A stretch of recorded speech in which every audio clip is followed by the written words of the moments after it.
শেষ হয়ে গেছে। এখন আপনারা আমাদেরকে প্রশ্ন করেন, আমি তার জবাব দেবো, সেটা আমার মনে হয় খুবই ভালো হয়। আপনি প্রশ্ন করেন, আমি বলবো। আমার মনে হয় আমার এই একজন শিক্ষক প্রশ্ন করবেন, তার প্রশ্নের জবাবটা আমি দেবো ইনশাআল্লাহ, এটা আমি আশা রাখি। ধন্যবাদ জনাব মোহাম্মদ বোরহান চৌধুরী। আমরা পেয়ে গেছি বীর মুক্তিযোদ্ধা। তো আপনি যখন স্যার যুদ্ধে নিয়োজিত ছিলেন তখন এমন কি করুণ দৃশ্যের সম্মুখীন হয়েছেন যে সময় আপনি মনে করেছেন যে আপনি হয়তো আর যুদ্ধ করে বাড়ি ফিরতে পারছেন না? সেই কোনো লোমহর্ষক ঘটনা যদি আপনার মাঝে থাকে তাহলে আমরা সবাই আপনার কাছে সেই সময়ের কিছু স্মৃতি আকাঙ্ক্ষা করছি। ধন্যবাদ। লোমহর্ষক কাহিনী। তখন আমরা কিন্তু নেহাইতে ছোট, সবাই মাত্র পাশ করে, স্কুল থেকে পাশ করে মাত্র আমরা কলেজে ঢুকছি। যাই হোক, আমি এর আগেও এটা আলোচনা করে গেছি যে আমরা কিভাবে গেলাম। তো উনি লোমহর্ষক কিছু কাহিনী আমার কাছে জানতে চেয়েছেন। তার ভিতরে সর্বপ্রথমেই আমি এই কথাটা বলি, সেটা হলো নারায়ণগঞ্জে একটি জায়গা, তখন তো এই ধরনের গাড়ি ছিল না, নৌকায় আমাদেরকে যেতে হতো। নৌকাটার নাম ছিল গয়নার নৌকা। হয়তো আমার বয়সে যদি কেউ থাকেন তাহলে তাদের হয়তো স্মরণ আছে গয়নার নৌকাটা কি। এখনকার ছেলেরা মেয়েরা গয়নার নৌকা বলতে কিছুই জানবে না, বুঝবে না এরা। তা ওই নৌকা থেকে নেমে আমরা যখন হাঁটতেছিলাম তখন দেখলাম এক পাক বাহিনীর সামনে আমরা পড়ে গেলাম, অস্ত্র নিয়ে দাঁড়িয়ে আছে। আমরা 5 বন্ধু, তখন আমরা 5 জনই ছিলাম, 5 জন ছিলাম। তো আমরা হাঁটতে, এখন কিভাবে পার হবো, এই স্পেসটা আমাদের পার হতে হবে। তারা অস্ত্র নিয়ে দাঁড়িয়ে আছে। এখন আমরা 5টা ছেলেই মানে ইয়ং, এরাই মুক্তিযুদ্ধের একমাত্র অধিকারী, মুক্তিযোদ্ধা করতে পারে। ঠিক সেই সময়তে আমরা কিভাবে কি করব, তখন আমি একটা কুচু কিনলাম। কুচুটা আপনারা সবাই জানেন, আমরা যে কুচু খাই ওটা আর কি হাতে নিলাম। দ্যাট ইজ, আমরা বুঝাইতেছিলাম যে আমরা মানে এলাকার ছেলে বাজার করতে আসছে। আর কুপরা সাহেব কিনলো 4 পয়সার পান। 4 পয়সা সম্বন্ধে হয়তো অনেকের ধারণা এখন নাই, তখন এই পয়সাটাই চলতো। এই 4 পয়সার পান কিনলো হাতে নিয়ে। তারপরে তখন কিন্তু আমাদের পড়া ছিল কি জানেন, লুঙ্গি এবং শার্ট। তখন আমরা ওই হাঁটতেছিলাম, সবাই এরকম বাজার করতে যাইতেছে, এরকম একটা বিষয় ওদের কাছে মানে যাতে প্রমাণ করানোর জন্য এগুলি আমরা কিনে হাঁটতেছিলাম। তখন সর্বপ্রথম কুপরা সাহেব, উনি আমার একটু সাহসী ছিলেন, ভালো সাহসী ছিলেন। তখন উনি ওই যখন যে আর্মিটা দাঁড়িয়ে আছে তাকে গিয়ে বলছে আসসালামু আলাইকুম। তখন আর্মিটা বলছে ওয়ালাইকুম সালাম জো, এই শব্দটা ব্যবহার করার পরে উনি আবার পট করে কথাটা ধরে বাংলায় বলে যাইতে আসি তোদেরকে দেখানোর জন্য যাইতেছে। ওই চুপ হাই এর কথা বুঝতে যদি বুঝা ফেলায় না আর উর্দু ভাষী বুঝবো না। যা হোক, এমনি ভাবে আমরা পার হয়ে গেলাম। আরেকটা কথা, উনি এই লোমহর্ষক কাহিনীগুলি এগুলো প্রশিক্ষণের আগে যে কাহিনীগুলি পড়তেছে সেটার কিছু অংশ আমি তাদের কাছে তুলে ধরবো। যুদ্ধেরটার আরো আছে, যুদ্ধের অনেক কিছুই আমার জানা আছে যেটা আমি বলতে পারবো। যা হোক, লোমহর্ষক কাহিনীর ভিতরে আরেকটা কাহিনী হলো, আমরা এমনই মায়ের কতগুলি শব্দ, এর মধ্যে আরেকটা জিনিস ভুল হয়ে গেল। যখন বললো জো শব্দটা তুললো, তখন পিছনে থেকে আমার এক বন্ধু নাই, উনি ব্যাক করছে। যে যাও বলছে, যাওতের সাথে সাথে ব্যাক করছে ভয়ে। আর আমরা 4 জন রয়ে গেলাম, 4 জন পার হয়ে গেলাম। যা হোক, তারপরে আমরা আরেকটা জায়গায় গিয়ে পৌঁছলাম, সেটা হলো কুমিল্লা। বাজারটার নামটা এখন আমার স্মরণ হইতেছে না আপনাদের সামনে। যা হোক, সেই কুমিল্লা এক বাড়িতে গিয়ে এবং বাজারে গিয়ে পৌঁছলাম। বাজারে গিয়ে পৌঁছার পরে দেখি বাজারটা ফাঁকা, বাজারে কোনো লোকজন না। তো একটা বাড়ি, 2 চালা ঘর, সমলির বেড়া। তো ওই বাড়িতে গিয়ে দাঁড়ানোর পরে ওটা বলো তোমরা কে? দাঁড়িয়ে একটা ভদ্রলোক, লুঙ্গি পরা, গামছা মানে গলায় গামছা দেওয়া, কাছে হাতে। তখন ওনাকে বললাম যে আমরা এখানে আসছি, আমরা একটু পার হবো, সেন্ট্রি রুট পার হলে এপারে পাকিস্তান, ওই পারে ভারত। এখন আমরা বললাম যে আমরা একটু উপার যাবো, এখন তো যেতে পারবে না, তোমরা আমার ঘরে এসে বসো। তোমরা কোত্থেকে আসছো? তখন বললাম যে আমরা এখানকার তো লোক আমি চিনি, তোমরা তো এখানকার ছেলে না, বলো কারা? তখন দেখা গেল যে সে ওই ওই জায়গায় একজন মানে রাজাকারও সভাপতি। খাইছে সারা কি বিপদে বললাম, যখন এই পরিচয় দিল তখন আমরা সর্বনাশ। তো আমি কার বাড়িতে এসে বসলাম, বললাম, তখন উনি আমাদেরকে বললো যে তোমরা আমার এখানে থাকো, এই মুহূর্তে আমার এখানে আর্মিরা আসবে এবং সামনে একটা মানুষ মাইরা হালাই রাখছে, তোমরা কোনো অবস্থাতেই এখন বাইরে না, তোমরা আমার ঘরে বসো, আমার ঘরে বসে থাকো, সন্ধ্যার সময় তোমার আমরা পার করে দেবো, কিন্তু আমি তো রাজাকার সবাই, তোমরা কি আমারে মারবা না তোমার আমরা মারবো। হাই হাই কি বিপদ! যখন এই কথা বলছে না, আমাদের চারজনের অবস্থা খুবই খারাপ হয়ে গেছে। কারণ কি পরিস্থিতি হতে পারে তখন বুঝতেই পারতেছেন আপনারা সেই যে মুহূর্তটা, সেই মুহূর্তটা কত করুণ ছিল, কত সুখী ছিল, ভয়াবহ ছিল, সেই মুহূর্তটার কথাটা আপনাকে বলে শেষ করতে পারবো না, তবু সংক্ষিপ্ত আমি বলি। সেই সময়তে আমরা বসে আছি ঘরে, কিন্তু লোকটা বেশ ভালোই আমাদের খাতির করত, মুরগি কেটে আমাদের জন্য রান্নাবান্না করতেছে, আমাদেরকে খাওয়াইতেছে। কিন্তু আমরা ওনাকে ঠিক উনি যেভাবে কথাগুলি বললো, তা বললো যে তোমাদের দেশ স্বাধীন হয়ে গেলে, দেশ কিছু হয়ে গেলে আমরা তো তোমরা মাইরা দেবে, এটা আমি জানি, তো তোমরা যাও, আমি পার করে দেবো, তবে আমাকে চেষ্টা করে বাঁচায় রাখার জন্য। আপনারা যদি আমাদেরকে বাঁচায় দেন, তাহলে আপনাকে তো অবশ্যই আমরা চেষ্টা করবো বাঁচানোর জন্য। বাজারে ঠিক আছে, তাই করবো, তোমরা থাকবো। আল্লাহ বৈকালবেলা তো আর্মি এসে হয়ে গেছে ওনার বাড়ি। তখনকার কি পরিস্থিতি আমাদের হতে পারে, এটা আপনারা নিজেরাই একটু কল্পনা করে দেখেন, চিন্তা করে দেখেন যে অবস্থার সম্মুখীন আমরা হয়ে গেলাম। তখন আমরা তিনজন, আবার ঘরগুলিও ভাঙ্গা, যদি একটু মানে ফুসকি দেয়, যাকে বলে বাংলায় ফুসকি দেয়, তখনই আমাদের দেখতে পারে। কিন্তু আমরা তিনজন রয়ে গেলাম, মহি, আমি আর আলতাফ নামে একটা ছিল। আমরা তিনজন ঘরের ভিতরে রয়ে গেলাম। ঘরে চৌকি আছে, চৌকির নিচে গিয়ে আমরা যার যার মানে আল্লাহর কাছে যা আকুতি করার দরকার সেগুলি আমরা করতেছি। আর আমাদের পুকার সাহেব উনি আবার বললো যে দেখ, তোরা যদি চারজনে যদি আমরা মরে যাই, তাহলে আমরা বাড়িতে কোনো খবর পাঠাতে পারবো। ও আবার একটু ট্যালেন্ট ছিল, বহুত চালাক ছিল। দেখ, চারজনে যদি আমরা মরে যাই, আমাদেরকে মেরে ফেলে, তাহলে আমরা বাড়িতে যাই কি বলবো? আমরা তো একে অপরের আত্মীয়। যেমন পুকরা সাহেব আমার ভাইস্তা, যদিও আমার বন্ধু, কিন্তু ভাইস্তাটাও বটে। আর মহি, সেও ভাইস্তা। হয়তো এই খবরগুলি কে দিবে? একজন আমাদের মাঝখান থেকে হারিয়ে যান, আমাকে বলল। তখন আমি বললাম যে তুই হারিয়ে যা। ও বললো কি, আমাদেরকে সাইডে চলে গেল।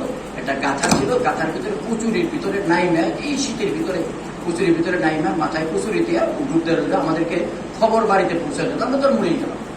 আমাদের খবরটা বাড়িতে পৌঁছে দেওয়ার জন্য ও মানে এই অভিনয়টা করল। তারপরে যা হোক, মানে আর্মিরা সব ওনার বাড়ির ভিতরে ঢুকলো। ঢোকার পরে উঠানে মানে উনি দাঁড়ায় ওনাদের সঙ্গে কথা বলতেছে, কথা বলে তারপরে উর্দুতে কথা বলে হইতেছিল। কথাবার্তা বলার পরে এক পর্যায়ে আর্মিদেরকে উনি সরাই দেওয়ার পরে আলহামদুলিল্লাহ আমরা বেঁচে গেলাম। তারপরে উনি বললো যে এখন তোমরা বেরো, সন্ধ্যা পর্যন্ত আর আমরা আমাদের বাড়িতে আসবে না। সেই যে লোমহর্ষক কাহিনীগুলি আসলে আপনারা একটু চিন্তা করে দেখেন, সেই সময়তে আমাদের দৃশ্যটা কি ছিল, কি অবস্থা ছিল, আমরা মানুষই ছিলাম না মরে গেছিলাম, সেটা একমাত্র আল্লাহই জানে। আর আপনারাও যদি অনুভব করেন বুঝতে পারবেন সেই সময়টা আমাদের কি গেছে। তা যা হোক, তারপরে শেষে ওনারা চলে যাওয়ার পরে আমরা একটু বের হয়ে তারপর বললাম যে হাই পুকরাস তুই কোথায়? পুকরাস কোথায়? তো পুকরাস দেখি ঠান্ডা পানির ভিতরে কুস্তুরির মধ্যে ডুবে আসছিল। তারপর ওকে তুইটা নিয়ে আসলাম, আইসা ওরে মানে পয়সের পায়ে, পুকুরটা ছিল অবশ্য অদা কাচরের পায়ে পুকুরটা, সেখান থেকে উঠে অনেক গোসল টুসল করে এসে আবার গোসল টুসল করে ঠিকঠাক করে আমরা বসে দিলাম, খাওয়া দাওয়া করলাম। যথারীতি আমাদেরকে ওনাদের একটা ডিঙ্গি নৌকা ছিল, অনেক হয়তো ডিঙ্গি নৌকাটা চিনবেন জানবেন। সেই নৌকায় সন্ধ্যাবেলা আমাদেরকে গামছা মাথায় বাঁধতে বললো আর কাশি হাতে দিয়ে দিল, দিয়ে একটা লোক দিয়ে দিল যে আপনারা পার হয়ে যান। তারপরে আমরা ওপার পার হয়ে গেলাম। যখন আমরা ছিনবি বর্ডারটা ক্রস করলাম, রেল লাইনটা ক্রস করলাম, ভারতে চলে গেলাম, তখন আমরা একটু নিশ্চিত হলাম যে এবার আমরা একটা সুন্দর জায়গায় আমরা পৌঁছে গেলাম। এখন আমরা ভারতের অধীনে হয়ে গেলাম। যখন ওখানে গেলাম, তারপরে তো পাহাড় হাঁটা, এছাড়া তার কোনো উপায় নাই।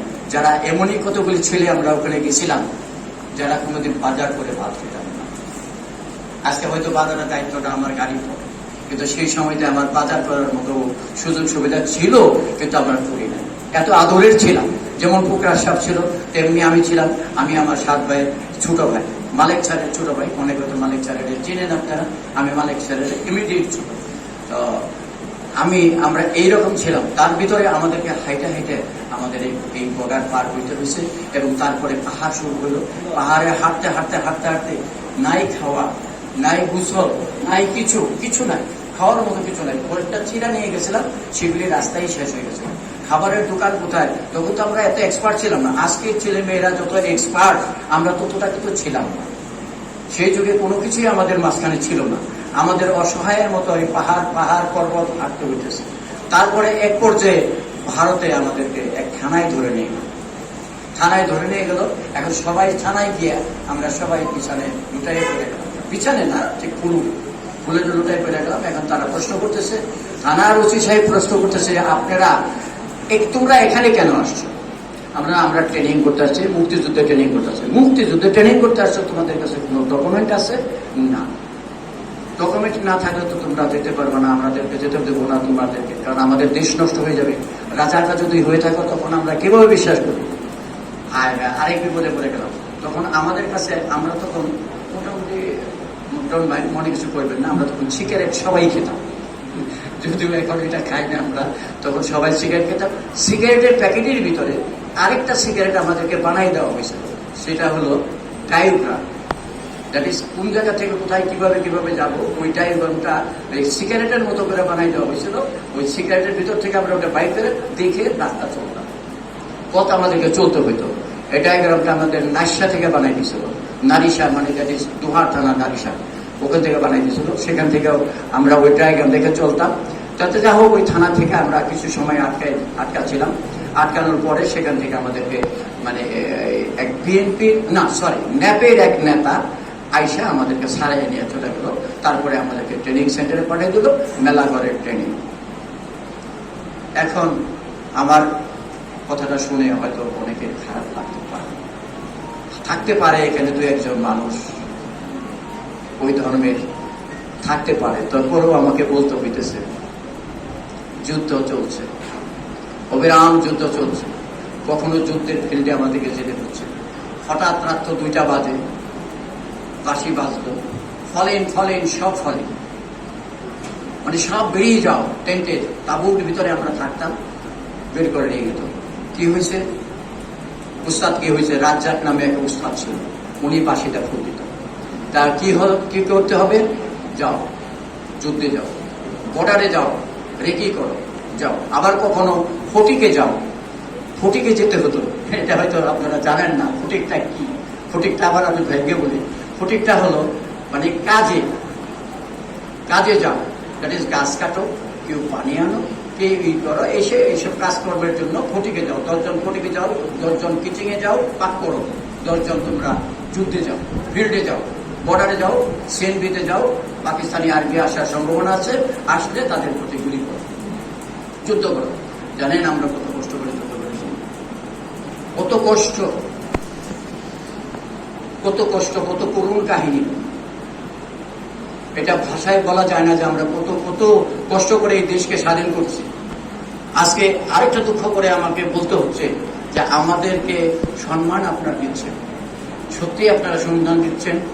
অনেক জায়গায় অনেক সময় শুনি আমরা দেশের সূর্য সন্তান, বীর মুক্তিযোদ্ধা, এইভাবে আমাদেরকে আখ্যায়িত করা। কিন্তু আসলে কি জানেন, সেটা কাগজে কলমে। সত্যিকার অর্থে অনেকেই আমাদেরকে ভালোবাসে না। যেমন ধরেন, আমি প্রতি মাসে 20,000 টাকা করে সরকার তরফ থেকে সম্মানই পাই, আমাকে সম্মান দেওয়া হয়।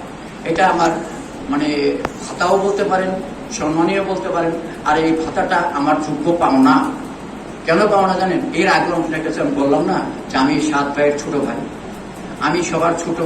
আমার মায়ের আমার পরে আর কোনো সন্তান ছিল না, আমি ছোট। লেখাপড়া আমি অনেক করতে পারতাম, কিন্তু এই যুদ্ধে জড়াইয়ে আমার লেখাপড়া শেষ হয়ে গেছে, আর লেখাপড়া হয়নি। অস্ত্র হাতে নিছি, বিভিন্ন ধরনের অস্ত্র চালাইতাম। এই অস্ত্র চালানোর পর থেকে মোটামুটি একটা অন্যরকম জগতে চলে গেছে, যার ফলে আর আমার লেখাপড়াটা হলো না। যেহেতু আমার লেখাপড়াটা হয় নাই, ঠিক আমার যোগ্য অনুযায়ী আমি চাকরিটা করবো না, এবং পাই নাই, আজও পাইনি। এই ভাতার উপরে আমাকে অনেকটা নির্ভরশীল হতে হয়। তো যা হোক, দোয়া করবেন। আমি দুটা কাজ আমি ভালো করছি, সেটা হলো কি, আমার অনেক কষ্ট করে আমার ব্যক্তিগত কিছু কথা আপনাদেরকে বলছি, শেয়ার করতেছি, মনে কিছু করবেন না। যেমন ধরেন, আমার একটা ছেলেটাকে আমি লন্ডন পাঠিয়ে লেখাপড়া করাতে সক্ষম হয়েছি। আরেকটা মেয়ে ডিগ্রি পাশ করে তাকে আমি বিয়ে দিয়ে দিচ্ছি, সেও আমেরিকাতে আছে। এটা হলাম আমার পারিবারিক ব্যক্তিগত কথা আর কি আপনাদেরকে জানালাম। তো যা হোক, এই যে 20,000 টাকা এটা আমাদেরকে দেওয়া হয়, এটা সম্মানী হিসাবে। এইটার বিরুদ্ধেও কিন্তু অনেকে আবার সমালোচনাও করে যে আপনারা বসে বসে 20,000 টাকা পান, আপনাদের লজ্জা করে না? এত বড় একটা দেশে বসে আছেন। ইস্ট পাকিস্তান বসতো, এখানে চেয়ারে বসতো, যে এই ভদ্রলোক এখানে চেয়ারে বসে আছে, হয়তো উনি এই চেয়ারে বসতে পারতেন না। ওনার এই যোগ্যতা অনুসারেও উনি আজকে এখানে দপ্তরের কাজ করতে হতো যদি পাকিস্তানিরা থাকে। সে কথাটাকে উনি স্মরণ করেন। আজকে উনি আমাদের এই মাননীয় প্রধান শিক্ষক, আজকে আমরা বাঙালি। আজকে ডিসির কাছে গেলাম, ডিসি সাহেবকে আমি বললাম, ডিসি সাহেব আপনি এখানে বসতে পারছেন? আমি একটা কাজে গেছিলাম কয়েকদিন আগে, তাকে বললাম যে স্যার আপনি এখানে বসছেন, এই চেয়ারটা আপনাকে বলতে হবে যে আমার অবদান, যার ফলে আপনি আজকে চেয়ারে বসে আছেন। তা নাহলে এখানে বসতো কারা? উর্দুভাষী লোক বসে থাকতো, এবং আপনি এত শিক্ষিত হওয়ার পরেও আপনার ছোট একটা কেরানির কাজ করতে তার আন্ডারে। তখন উনি মাথা নিচে করে বলতো ঠিকই। তো অনেকেই কিন্তু আমাদেরকে হিংসা করেন, অনেকেই কিন্তু হিংসা করেন। আপনারা অনেকেই আছেন, আপনারা হিংসা করেন যে মুক্তিযোদ্ধারা পয়সা বেতন পায়, পয়সা বেতন পায়। আর পৃথিবীর বুকে বাঙালি একটা জাতি, এইটারই কোনো পরিচয় ছিল না। আজও কি ছিল বলেন? পৃথিবীতে কোনো বাঙালি জাতি বলতে একটা জাত কোনো পরিচয় ছিল না। এই বঙ্গবন্ধুটাকে আজকে পৃথিবীর বুকে একটা জাতি হিসেবে আমরা পরিচিতি লাভ করেছি, সেটা হলো বাঙালি একটা জাতি। শুধু জাতি না, আপনারা অঙ্কে বসে দেখেন কোন স্থানে বাঙালিরা আছে পৃথিবীর বুকে। ইংরেজ, বিহারি, নন বেঙ্গলি যারা আছে, তার ভিতরে কয়েকটা নাম্বারে আমরা বাঙালি জাতি পৃথিবীর বুকে নাম করেছি। আজকে আমাদের দেশটা কোথায় আছে জানেন? চিন্তা করে দেখেন আমাদের দেশটা কোথায় পৌঁছে গেছে। শুধু একটা কথা আমাকে বলতে হয়, যদি কিছু দুর্বলতা আমাদের আছে, সেটা হলো সরকারি আমলা। এদের ভিতরে কিছু দুর্বলতা আছে। এই দুর্বলতাটুকু যদি আমাদের না থাকতো, তাহলে আমাদের দেশটাকে কোথায় যে পৌঁছে গেছিল এ আল্লাহ ছাড়া কেউ জানে না। আপনারাও নিজেরা চিন্তা করে দেখেন আমাদের দেশ বর্তমানে কোথায়। রিজার্ভ ব্যাংক কত অ্যাডভান্স।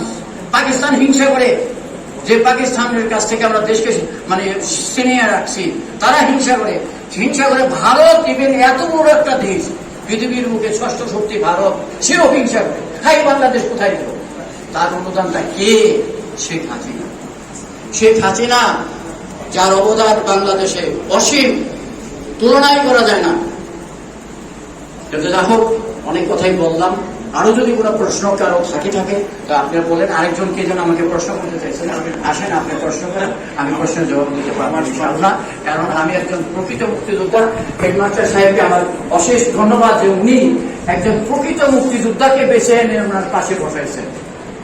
এর জন্য আমি তার কাছে চিরকৃতজ্ঞ। এর আগেও উনি আমাকে ডাকছেন, ওনাকে আমার ধন্যবাদ দেওয়ার মতো ভাষা নাই। উনি এত সম্মানে উনি আমাকে সম্মানিত করছেন। ধন্যবাদ স্যার। আমি একটা ছোট্ট প্রশ্ন করতে চাই স্যার, আপনার সেক্টর পরিচয়টা আর কোন কমান্ডারের অধীনে একটু যুদ্ধ করছেন স্যার, এই পরিচয়টা যদি একটু দিয়ে পরে কথা বলতেন ভালো হতো।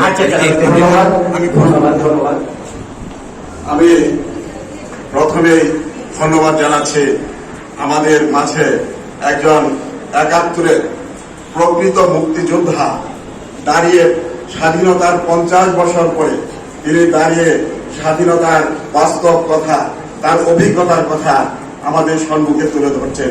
এটা আমাদের সৌভাগ্য, তারও সৌভাগ্য যে তিনি এখনো বেঁচে আছেন এবং আমরা একজন প্রকৃত মুক্তিযোদ্ধার কাছ থেকে, অর্থাৎ যিনি দেশের প্রকৃত শ্রেষ্ঠ সন্তান, তার কাছ থেকে আমরা স্বাধীনতার কথা শুনছি। আমরা এখন 16ই ডিসেম্বর বা স্বাধীনতার দিনগুলোতে, জাতীয় দিনগুলোতে দেখি কিছু মুক্তিযোদ্ধা, ভুয়া মুক্তিযোদ্ধা সেজে, অ্যাকচুয়ালি তারা মুক্তিযোদ্ধা না, কিন্তু তারা সেজে প্যারেড করে, ডিসমার্চ করে। তা আমরা এখন, আমার প্রশ্ন হচ্ছে যে প্রশ্নটা স্যারে হ্যাঁ। একটু আগে করছেন হ্যাঁ। যে আমার প্রশ্ন হলো আপনি ভারতের কোন জায়গায় ছিলেন, যে কয় মাস ট্রেনিং করছেন এবং যুদ্ধ শেষে কবে দেশে ফিরে আসলেন এবং আপনার জীবনে মুক্তিযুদ্ধের সময় কোন ফাইটিং মানে তুমি সশস্ত্র যুদ্ধ আপনি করেছেন? আচ্ছা, আচ্ছা। ধন্যবাদ। এক স্যার আমাকে প্রশ্ন করছি, আমি কোন, অর্থাৎ উনি বলছেন কোন মানে কমান্ডারের আন্ডারে আপনারা ছিলেন, এটা আমাকে জানান। আর উনি জানতে আগ্রহী, আমি আপনাকে বলি। সেটা হলো কি, সর্বপ্রথম আপনার প্রশ্নটা করতে হবে আমাকে, আমি কোন সেক্টরে ছিলাম। জি জি। আমার সেক্টরটা ছিল সেক্টর নাম্বার 2। আমি 2 নম্বর সেক্টরে ছিলাম। ট্রেনিং সেন্টার ছিল আমার মেলাঘর, ভারতের একটা মেলাঘর নামক একটা পাহাড়। সেই পাহাড়ের উপরে একটা টিলার উপরে আমরা কিছু জায়গা করে টেন্ট করে সেখানে আমরা থাকতাম।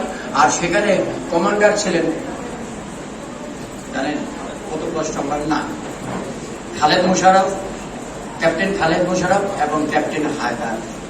মেজর হায়দার হয়ে গেছিলেন, পরে বঙ্গবন্ধু তাকে বাংলাদেশ স্বাধীন হওয়ার পরে তাকে মেজর উপাধি দেয়। তখন তিনি ক্যাপ্টেন ছিলেন, ক্যাপ্টেন হায়দার। ক্যাপ্টেন হায়দারের নামটা মনে আসলে আমার চোখে পানি চলে আসে। উনি আমাকে এত আদর করতেন, এত ভালোবাসতেন।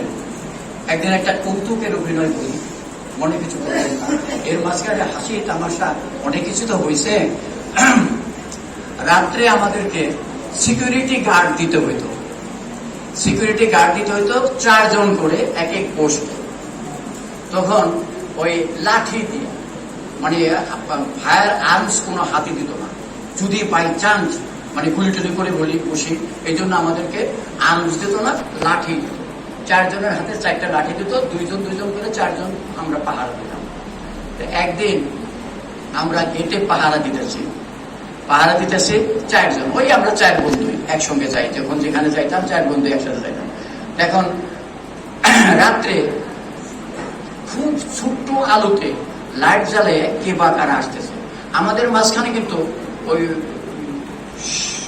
সংক্ষিপ্ত কিছু ওয়ার্ড থাকতো, কোড ওয়ার্ড বলে, সেই ওয়ার্ড থাকতো। যেমন ধরেন আমি বলি, সেটা হলো যেমন আমি আজকের কোড ওয়ার্ড হলো পদ্মা মেঘনা, অর্থাৎ আমাদের মাঝখানে এগুলো ডিস্ট্রিবিউট করা হইতো যে এটা হলো তোমাদের আজকের কোড ওয়ার্ড। তখন যদি কেউ বাইরে যায় তাহলে আমি তাকে হোল্ড করাবো, দাঁড়া করাবো, দাঁড়া করে আমি প্রশ্ন করবো পদ্মা, তখন সে যদি বলে যমুনা তাহলে তার কোয়ার্টার গার্ড অথবা মায়ের, সে আমাদের লোক। আর যদি সে পদ্মা যমুনা বলে ফেলে তাহলে সে আমার লোক। এইভাবে আমরা মানে আমাদের মাঝখানে কোড ওয়ার্ড দেওয়া হইতো। একদিন আমরা ওই 4 জন পাহারা দিতেছি, হঠাৎ করে একটা লাইট আসতেছে আমাদের সামনে। তখন পোকরাজ বলতেছে, আপনাদের পোকরাজ সাহেব সেটা জানেনি, ওনার সম্বন্ধে আমার কাছে তো অনেক ইতিহাস, ওনার আর আমার অনেক ইতিহাস, অনেক অনেক ইতিহাস। সেই ইতিহাসের একটা ছোট ছোট একটা অংশ আপনাদের মাঝখানে তুলে ধরছে। সেটা হলো পোকরাজ আর আমি গার্ড দিতেছি। কারণ পোকরাজ বলে ওই কি যেন আসে লাইট জ্বালায়, মনে হয় সিনেমা দেখতে গেছিল, সিনেমা দেখতে গেছিল, সিনেমা দেখতে অনেকে আমরা যাইতাম সিনেমা দেখতে। তখন আসতেছে, তখন আমি বললাম যে তুই ভোল্ট কর, তা আমাকে বলছে তুই ভোল্ট কর।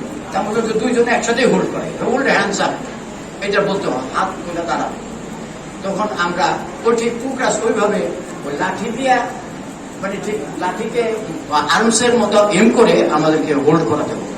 তো উনি করছে কি, পুকরাস সাহেব করছে কি, এইভাবে না করে সে লাঠিকে লাঠির মতো দূর কি লাঠির মতোই করি, কারণ আমাদের হয়তো বন্ধু বান্ধবকে কেউ সিনেমা দেখতে গেছিল। তখন ওর লাঠি না উঁচু করে দাঁড়ায় বলতেছে হোল্ড হ্যান্ডস আপ পদ্মা। এখন তো ওখান থেকে কোনো শব্দ আসতেছে, শব্দ না আসাই মানে আমাদের জন্য একটা চিন্তার বিষয়। তাহলে আমাদের লোক না, তো সে তো মেঘনা বলতে পারে, যেহেতু সে আমাদের উত্তর দিতে পারে না, তাহলে একটা বিশাল ব্যাপার। তখন ওরা 2 জন যারা বাইরে ছিল তারাও নেমে পড়ছে, কি ব্যাপার উত্তর দিতে পারে, 10 সালারে 5 সালারে। কিন্তু এই পরিপ্রেক্ষিতে ওখান থেকে সাউন্ড আসতেছে, বাবা বাবা আমি তোমাদের কোড ওয়ার্ডটা জানি না, বাবা বাবা তোমরা বাড়ি হতেও না, ফায়ার করো না। আমি ভয়, কারণ তখন আবার একটা ভয় ছিল, যদি কোনো বেয়াদবি বা অন্যায় আমরা করতাম তখন আমাদেরকে কোয়ার্টার গার্ডে দেওয়া হতো। কোয়ার্টার গার্ডটা হলো চক্ষু বেঁধে তারপরে যে কোনো একটা ঘরে কিছুক্ষণ বসিয়ে রাখতো, এর নাম হলো কোয়ার্টার গার্ড দিতে হতো। কারণ উনি তো আবার ক্যাম্প প্রধান, যে কোনো একটা স্টেপ নিতে পারে। তখন ভয়ে আমরা মানে কাবু হয়ে টাকা থেকে বললাম যে স্যার আমরা তো স্যার বুঝে উঠতে পারি নাই। তারপরে বলবো যে ঠিক আছে বাবা, তোমাদেরও ভয় নাই, আমারও ভুল হয়েছে, আমি তোমাদের গুরুবারটা জানতাম না। তো যাই হোক, ঠিক আছে, তোমরা মনে কিছু করো না, আর আমিও তোমাদেরকে কোনো শাস্তি দেবো না, কোনো চিন্তা করো না, আর ভুলটা তো আমার। আমি ঠিক আছে স্যার, তাহলে হাই, আর আমরা ভয় পেয়ে গেছিলাম। যাই হোক, এইটা হলো একটা হাস্যকর কাহিনী, যেটা আমরা তখন হাসছিলাম, কিন্তু আজকে আমরা সেটাকে নিয়ে অনেক সময় অনেক রকমের অনেক কথা বলি। স্যার কিছু বলবেন? ও আচ্ছা, আমি এমাত্র স্যারের কাছ থেকে শুনলাম যে অনেক মাঝখানে, তো আমি আমার বক্তব্য আর রাখবো না। আপনারা কিন্তু স্মৃতিচারণ করতে গেলে আমি আরো কিছু বলতে পারতাম, সারাদিন যদি বলি তবু এটা শেষ হবে না, কারণ এটা বছরের পর বছরের কথা, কাহিনী মাসের পর মাসের কথা। যা হোক, আপনারা কিছু প্রশ্ন করেছিলেন, আমি জানি না আপনাদের প্রশ্নের সঠিক জবাবটা আমি দিতে পারছি কিনা। যদি সঠিক জবাব দিয়ে থাকি, আর আমার কথায় যদি কোনো ভুলভ্রান্তি হয়ে থাকে, যদি আপনি কোনো অন্যায় করে থাকি, অন্যায়মূলক কোনো কথা বলে থাকি, আপনারা ক্ষমা করবেন।